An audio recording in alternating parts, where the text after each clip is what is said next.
So today's figure is of Ultraman Belial, and this is the Reionyx form of Belial.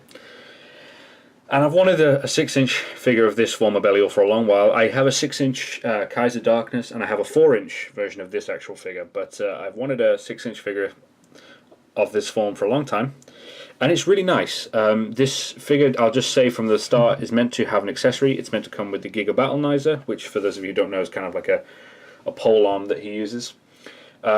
Which would of course slot into this hand here, but he didn't come with that unfortunately, but still, it's still a really nice figure without the accessory, so let's jump straight into sculpt and have a look at this guy. So with all Belial figures, whether it be Reionyx, Kaiju Darkness, one of the best things about the sculpt is the head, and the reason for that is just because, I mean, Belial has a really interesting head sculpt anyway. It's one of my favourite elements of the character is his head design. So let's have a closer look at this. So he's got obviously his big mutated ultra eyes, which are really nicely done. They're nicely raised out of the skull there.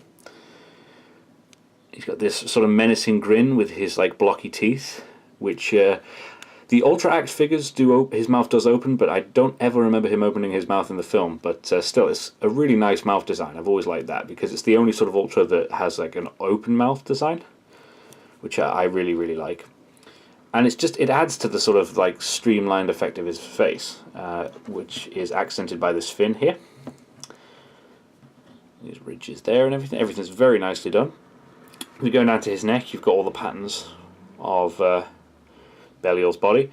Now the black parts are raised, so the red, I think it's more of a case of the red is the base and the black bits are raised as opposed to the red bits being indented. But either way, it's really nicely done. The detail is fantastic. Just have a rotation of the body there. His back's really nicely done. The fin continues down his back there. If you can see the way his arms are sculpted, one is down and this one is up. There was an earlier version of this figure that didn't come with the Battlenizer, and both arms were down in this position but had hands like this one here. And all they've really done with this is pretty much the same sculpt, but they've put different arms on, and they've changed the hand on this one to hold a weapon, and they've just moved this one upwards to the side, which looks pretty cool. That's a nice pose for him there. Just have a look at his legs quickly. But no, the sculpting is really good. The sculpting is, as far as I can tell, pretty accurate to the movie. And yeah, I'm really happy with the sculpt. Oh, one last thing I want to have a look at actually is the hands. Belial's got some really cool hands in the movies and stuff. And I think they've captured that really well. And with the hands and the face are definitely the highlights of this figure particularly. But yeah, I wouldn't say there's anything bad about the sculpt of this figure at all. I would say this is a pretty superb sculpt. So looking at paint, this particular figure has a lot of paint scuffing, but that's obviously due to wear and tear rather than manufacturer's mistakes. But if we just have a look at the paint here, the eyes are sort of a dark orange at the base and they get lighter as they go. As you can see, there's a lot of paint rubbing on this particular figure. This is pre-owned and it's clearly been either been owned by a kid beforehand who's played with it, or it's just been knocked around in storage or something. But there's a lot of paint scuffing on the eyes and stuff, and some of the paint scuffing has scuffed onto the head here. There's some flecks of paint. But no, the base colour of the figure is this black. So the black is the base colour. They've obviously indented these areas and painted them red, which is cool. They've done it in a nice shade of red. I've seen some figures of Belial where the red's either too dark or too orangey and it doesn't really work, but they've captured it really well here. There's a lot more paint scuff in there, and there's a bit of bleed there. But again, I think this figure's bleed and paint errors are more due to wear and tear rather than factory errors. He's got his awesome little purple colour timer there, if you can see it in this light. It's a sort of dark purpley colour.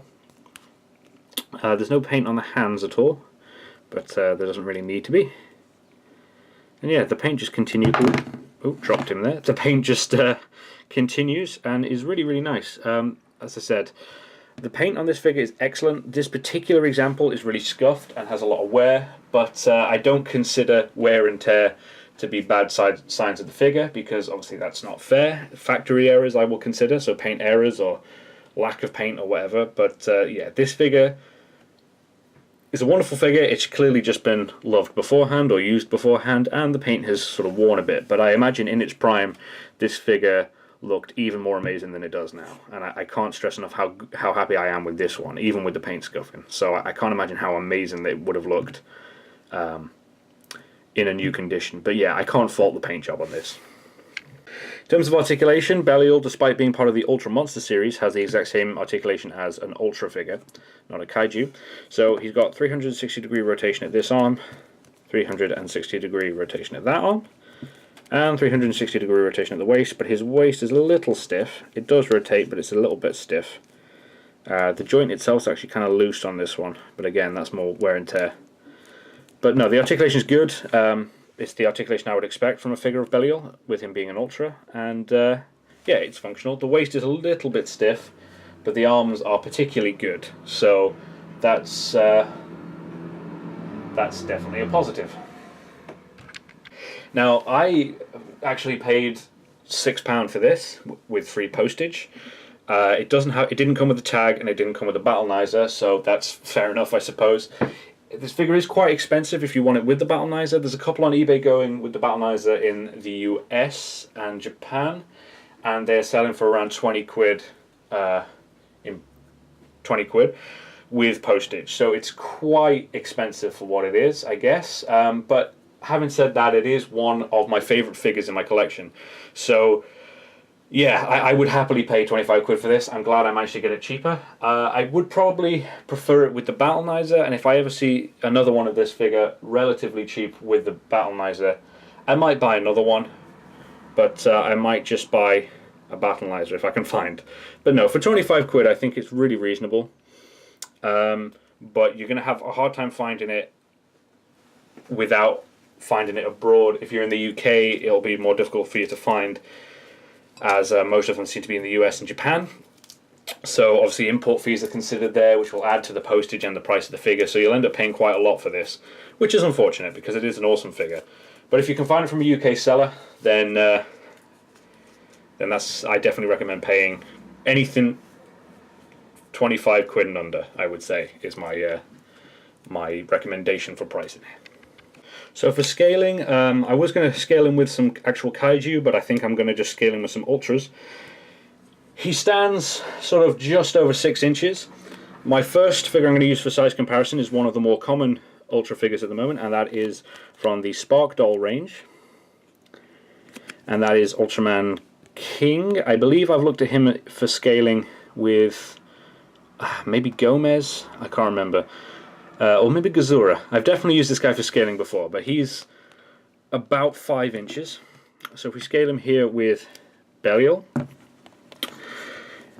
I would say, yeah, he's easily 6, maybe between 6 and 6.5 inches, maybe 6.25 inches. Maybe he's a little bit big. He's obviously not going to fit in with your Spark Dolls, but you know the Spark Dolls are quite common these days, so I thought I'd use that as a good example.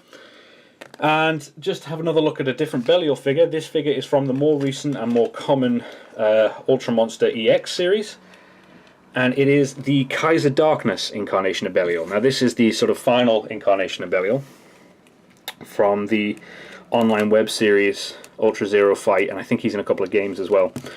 But yeah, so if you just scale him here with the Reionyx form of Belial, you can see how big he is even for Ultra Monsters. Now this is obviously from a sort of scaled down more recent Ultra Monster series, but this is 6 inches, so yeah, he's easily 6.25, maybe 6.5 inches. So if we just put those three together, you can just sort of see how he stacks up with a couple of the more common Ultraman figures. I think the scaling's good. If you want to scale him with other Ultramen, it doesn't work because you know, Belial himself was actually typically smaller than most of the Ultras. He was a chunky guy, but in the movies he was, well, definitely in the first movie at least, he was quite short. Ultraman Father was bigger than him. So if you've got an Ultraman Father Spark Doll, he's obviously going to be smaller. So he's not going to scale up very well with your Ultras, but no, he's a decent sized figure. He's a little out of whack, but I don't really mind so much with it being such a nice figure, to be honest. But yeah, if the scale's going to bother you, then he's obviously not a very good choice, is sort of my final thoughts there. So overall, what do I think of Belial? He's a really, really great figure. I would really, really recommend him. He's definitely the best of this form of Belial I've seen. The other version of him without the Battleizer is pretty much the same, so either one, really, are the best examples. I much prefer him, actually, to the Ultra Act Belial. A lot of people have been praising the Ultra Act Belial, but to me, the Ultra Act Belial is a little too thin. As I said, Belial's quite a chunky bloke. I mean, he was little, he was sort of short, but he was a big, beefy guy, and the Ultra Act figure seems to be incredibly thin. The legs are very spindly and very thin, and it doesn't really work for me. And the Ultra Act figures are, of course, really normally quite good, but I really don't like their Belial, which is a shame, because he's, you know, my favourite Ultraman character. So yeah, if you're looking for a Belial figure, I can't point you in a better direction. This is definitely the figure to get. If you can get him with the Battleizer, then that's awesome. But if you can't find him with the Battleizer and you find him like this, he's still definitely worth your money. And I'm really, really happy to have him. So thanks for watching, guys.